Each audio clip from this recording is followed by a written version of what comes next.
မင်္ဂလာပါဗျာ10ရက်8လ2026ခုတနင်္လာနေ့မှာ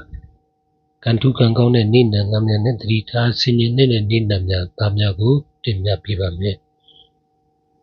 ဒီတစ်ပတ်အတွက်ကံထူးကံကောင်းတဲ့နေ့နံသားတွေကတော့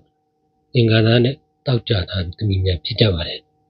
အင်္ဂါသားသမီးများဟာစိတ်ရောကိုယ်ဟာကြံကြံမမချမ်းချမ်းသာသာဖြစ်ပါလိမ့်မယ်တောင်ရကမိတ်ဆွေသစ်တွေလည်းရရှိပါလိမ့်မယ်ဘလဲသွေးတန်းစားတဲ့ကုန်ပစ္စည်းများရောင်းဝယ်ပြုလုပ်ပြီးတော့အကျိုးကျေးဇူးရှိလာပါလိမ့်မယ်။တောက်ကြသားသမီးများဇနီးမယားတို့ရဲ့အကူအညီနဲ့စုဝေါ်လာရောဝင်ကိန်းရှိပါတယ်။ဝတ်ဆင်တဲ့အရောင်ကတော့ပန်းရောင်အဖြူနီရောတဲ့အရောင်တွေကိုဝတ်ဆင်ပေးပါ။ခါတဲ့အရာသားကိုမှီဝဲပြီးတော့ပေးပါ။အိမ်တော်ကြီး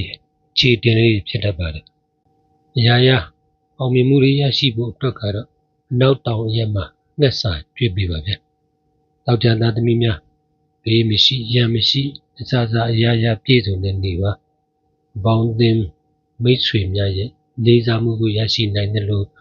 အကူအညီထောက်ပံ့တွေလည်းရရှိလာပါလိမ့်မယ်။မြောက်ရက်ကအင်္ဂါနာစက်ပစ္စည်းစီစားတဲ့ပစ္စည်းများအယောင်းဝယ်ပြုလုပ်ခြင်းဖြင့်၎င်းလက်ခံထားခြင်းဖြင့်၎င်းလက်လာပါများဝင်ရောက်လာပါလိမ့်မယ်။ဝတ်တဲ့အယောင်ကတော့ဖြူဖွေးတဲ့အယောင်ကိုဝတ်ပြီးတော့ခြေနဲ့အရသာကိုညီဝဲပြီးပါ။အိမ်တော်ရဲ့ခြေရည်ကတော့မကြည်မလင်လေးတွေရှိတတ်ပါတယ်။ရေရအနေနဲ့ဆိုရင်တော့အိမ်ထဲမှာမြေမညီလို့ရှိရင်မြေလေးတွေကိုဖို့ပေးလိုက်ပါ။ညှိပေးလိုက်ပါ။မောက်နေရင်လည်းဖြည့်ပေးလိုက်ပါဗျ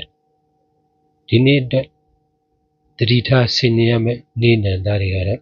တနင်္ဂနွေနဲ့ဗုဒ္ဓဟူးသားသမီးတွေဖြစ်ကြပါတယ်။တနင်္ဂနွေသားသမီးများကစိတ်တွေးမတည်မငြိမ်နဲ့ခီးသွားခြင်းစိတ်တွေများနေတတ်ပါတယ်။အနောက်မြောက်ရက်ကရေတွင်းရေကန်ဟောင်းနေရှိရင်ရှောင်ပေးပါ။ဘိုက်အောက်ဘိုက်နာရင်အောက်နာတွေလေးနာတာတွေဖြစ်တယ်လို့ပါ။အခက်အခဲတစုံတရာပေါ်ပေါက်လာခဲ့ရင်တော့မြောက်ရက်ကအင်္ဂါသားသမီးများအင်္ဂါနာမည်ပါတဲ့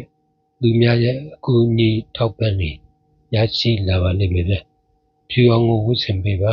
။ခြေနဲ့ရတာကိုပြီးဝဲပေးပါမယ်။အိမ်တော်ရဲ့ခြေရည်တာရရှိပါလိမ့်မယ်။ရေရအနေနဲ့ကတော့ဖျားကိုဇော်စိမ့်ပန်းကတ်လူပေးပါ။ဘုရုသားသမီးများဒီရက်မှာတက်နိုင်ဆုံးနေထိုင်သွားလာလေဆင်ကျင်ပြီးငြိမ်လေးနေစေချင်ပါတယ်။မဖြစ်မနေလှုပ်ဆက်သွားတဲ့ရှိရင်လည်းတနင်္ဂနွေသားသမီးများကိုတော့ရှောင်ပေးပါအရင်လုပ်ကိုင်ခဲ့တဲ့လုပ်ငန်းများမှလွှဲအခြားအသစ်တင်တဲ့လုပ်ငန်းများတွေကိုမလုပ်ဖို့တိုက်တွန်းပါရစေဆိုရီရောဖို့ပြည်ဖို့အတွက်ကအင်းအောက်မှာရှိတဲ့တနင်္ဂနွေနဲ့အပြည့်စည်းတွေဖယ်ရှားပြီးလိုက်ပါဗျ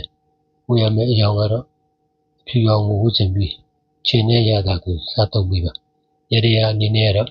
ဖျားကိုတီးညွတ်လူတန်းပေးပါဗျကွန်မြူတာသမီးများအန်ဒီရကင်းစီပွားလက်လာပါတူပွားကြပါစေဆန္ဒရှိသည်များစွမ်းဆောင်အောင်မြင်ကြပါစေခင်ဗျာ